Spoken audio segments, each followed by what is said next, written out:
ए भोजपुरिया भैया सब आ कविता के सुनवैया सब सबके हाथ जोड़ के प्रणाम करतनी। आज के हमरा कविता के शीर्षक बा मेला के खेला। तो एगो हमरा जवार में मेला लगेला, रामनवमी के बिहान भइला, बहुत पुराना समय से मेला लगेला, बहुत भीड़ होला भैया। तो हम एक बार मेला गए रहनी और वही मेला के चित्रण कैले बनी। कैसे बा सुने के। सबरही से मेला के होत रहे तैयारी, सबरही से मेला के होत रहे तैयारी। अपन चैता के पार्टी लगे चल दिले बांके बिहारी। अगर तहीं जाके जगह छकौले आ मेला में जाके चैता जमौले। किनियो भालू वाला देखावत रहे भालू के खेल, किनियो भालू वाला देखावत रहे भालू के खेल। बोली भाई ध के खोइचा में बेचत रहे बेल। शंभू शर्मा बेचत रहे छुड़ी या कोइची, शंभू शर्मा बेचत रहे छुड़ी या कोइची। आ बहारन भाई ध के बेचत रहे खोइची। किनियो पकौड़ी जिलेबी छनात रहे, किनियो पकौड़ी जिलेबी छनात रहे आ लोग किन किन के खात रहे। पूर्व का कवरी मछली कटात रहे और उन्हें गोइला पर भौक भौक बसात रहे। किनियो बिकात रहे लइकन के खिलौना, आ किनियो बिकात रहे पिपहरी या फुलौना। आई लोग बावना, आई लोग बावना, ना जाने रहे गांव के कावना। तो एगो किनलस नचावना। आई लोग बावना, ना जाने रहे गांव के कावना, किनलस नचावना। अब बैठ के जाके लागल नचावे। तले ओकर माई केनियो से आइल आ लागल गरियावे। कहलस जे आज तोरा के चल बताओ तनी, रोज दिन के सहकल छोड़ाव तनी आ तोरा बाप से कह के पिटवाओ तनी।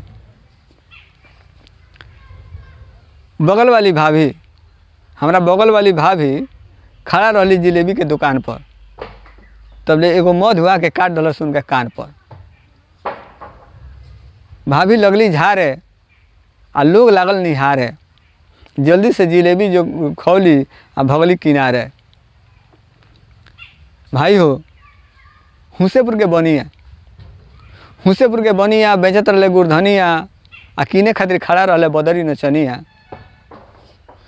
तले घूंघट कढ़ले आई एगो कनिया। कहलस जे का भाव बा गुरधनिया।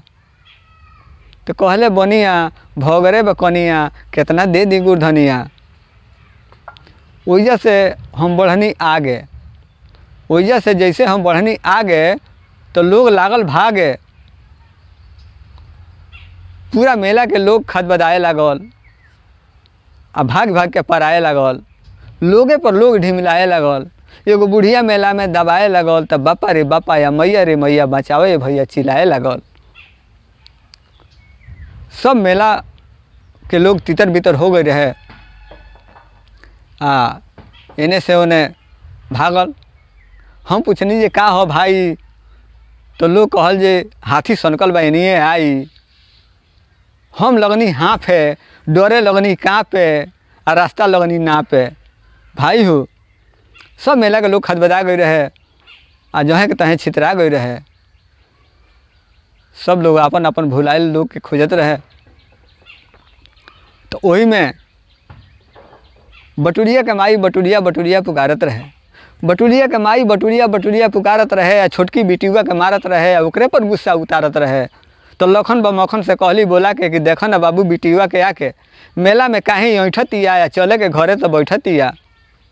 हमहू मेला कैनी पूरा, हमहू मेला कैनी पूरा, भर देही चढ़ल धूरा। झारत झूरत घरे आईनी आ तहिया से हम कहियो मेला ना गईनी, तहिया से हम कहियो मेला ना गईनी।